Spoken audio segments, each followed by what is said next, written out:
Brits have always been suckers for coupes. After all, we bought the Ford Capri in huge numbers when the rest of Europe derided it. Vauxhall had to set up a new factory for the Calibra in Finland to satisfy our demands. So why do we like them so much? Well, in theory, they combine all the attributes of a saloon car and without the overt, I must recapture my youth image of a ragtop. We've got two of the best on show here at the castle, Peugeot's 406 Coupe and Volvo's C70. The C70 will make any Volvo-loving architect or accountant's toes curl. It's beautiful, well, for a Volvo, with those muscular, smooth and sensual lines which tell you all about the car's dynamic abilities, and yet retaining the all-important traditional elements, so the grille and the V-shaped bulge across the bonnet still look very familiar. The 406 Coupe has stunning good looks, and unlike the C70, it doesn't really reflect any traditional Peugeot traditions, except the badge on the grille.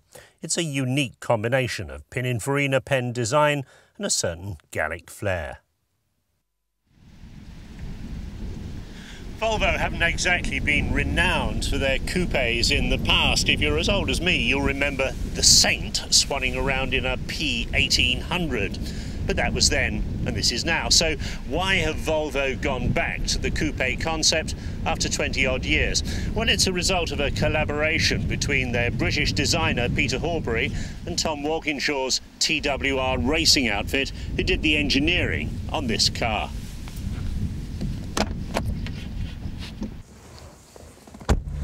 Now, I have to say, for such a great-looking car, the interior is a bit of a disappointment. I think the trouble is the colour, and this uniform dull grey with dark wood actually makes you feel rather depressed when you look at it. And the instrument layout is hardly ergonomic. The switches seem rather scattered around, and you're not quite sure where everything is. Very, very good hi-fi system. The sound is absolutely perfect, but all the controls are down here on the set itself, and you have to look down at it and fiddle around as you're driving along. And I always feel in that situation you're about to look up and find ERF being printed across your forehead. The seats are very comfortable and very supportive, but you'd expect no less in a Volvo.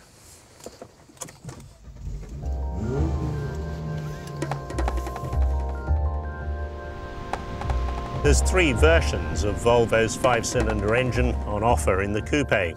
First comes the naturally aspirated 170 brake horsepower unit, then there's the low pressure turbo version which churns out 193 brake horsepower, and if you're a real petrol head you can go for the full-blooded 240 brake horsepower version which gives you sub 7-second 0 to 60 performance. So Volvo have gone all slick and sporty, yet somehow managed to retain an air of awkwardness, safety and stability. Not a bad motor, one that will turn heads at traffic lights and in the executive car park, not just because it's so pretty, but because it's a Volvo. This is the 170 brake horsepower version in what they call the touring chassis. Performance perfectly adequate, I mean 0 to 60 in around 9 seconds. Handling, well, it's smooth and quiet and relaxed, as you'd expect for a car of this size and weight. If you go for the 240 brake horsepower version, then they strap the chassis down into sports mode and fit ultra low aspect ratio tyres. The result is that you feel every nook and cranny in the road surface, but you can pretend you're a BTC racer. Volvo, like most of the prestige marques, have been generous with the range of standard equipment offered with the C70 Coupe at a cost. These extras include alloy wheels, anti-lock brakes, a pollen filter, electric and heated door mirrors, and a very powerful stereo with CD player that's perfect when you pull up at the traffic lights.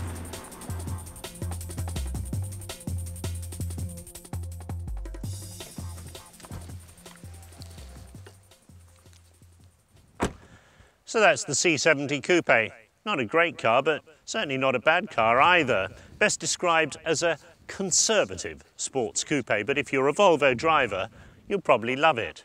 So, what's the competition like from La Belle France?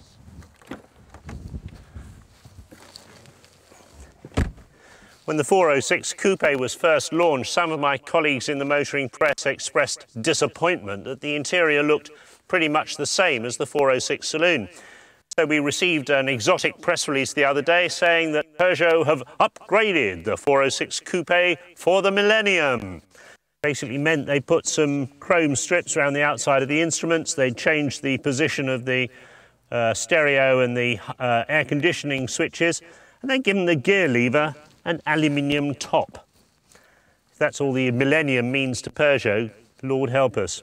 Anyway, it still looks pretty much the same as the old 406 saloon, but for the drop-dead good looks of the car, you're willing to forgive it anything.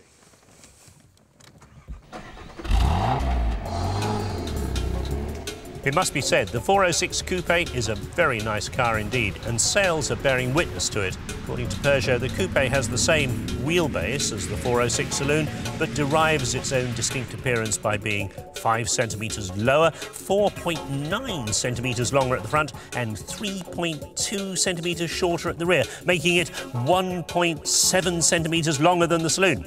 It's all very interesting, but what really gives it its own distinctive appearance is that Pininfarina design. This is the 194 brake horsepower 3-litre V6 version of the 406 Coupe, and I think this engine suits the Coupe's looks far better than the alternative 2-litre unit. Not to put that down too much, I mean, still the car does 137 miles an hour, but in this version with the V6 you've got almost 150 mile an hour performance and a 0 to 60 figure below 8 seconds. And it seems to really press on. The 406 Coupe prices start at £20,875 on the road for the 2-litre versions, rising to £22,695 for the SE version, £24,270 for the V6 and £27,020 for the V6 SE top spec. Now that compares with £25,665 for the basic 2.4-litre C70 and £30,965 for the top spec T5. So, which of these delectable coupes to choose? Now, I've always been a Pininfarina fan. I used to think that great Italian design house's best was the Fiat 130 Coupe, but with the 406, they've surpassed themselves. The car looks so good on the road. Not to say the Volvo's a bad car, but it's very expensive. It hasn't been selling too well, we hear, and the depreciation at the moment in the trade guides is pretty fierce. So for me, it has to be the 406. But I wouldn't have it in this colour.